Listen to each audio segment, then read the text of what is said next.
बिस्मिल्लाहिर्रहमानिर्रहीम। अस्सलामु अलैकुम वरहमतुल्लाहि वबरकातुहू।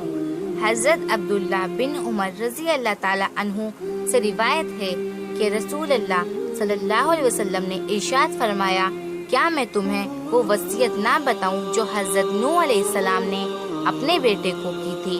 सहाबा रज़ी अल्लाह ताला अन्हु ने अर्ज़ किया, ज़रूर बताइए।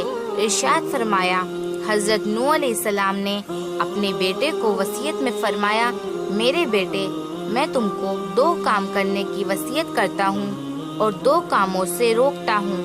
एक तो मैं तुम्हें ला इलाहा इल्लल्लाह कहने का हुक्म देता हूँ, क्योंकि ये कलमा अगर एक पलड़े में रख दिया जाए और तमाम आसमान व ज़मीन को एक पलड़े में रख दिया जाए तो कलमा वाला पलड़ा झुक जाएगा, और अगर तमाम आसमानों और ज़मीन का एक घेरा हो जाए तो भी ये कलमा उस घेरे को तोड़कर अल्लाह ताला तक पहुँच कर रहेगा।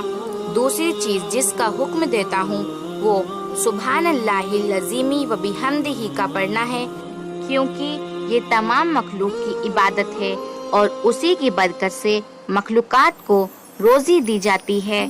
और मैं तुमको 2 बातों से रोकता हूँ, शिर्क से और तकब्बुर से, क्योंकि ये दोनों बुराइयां बंदे को अल्लाह से दूर कर देती है।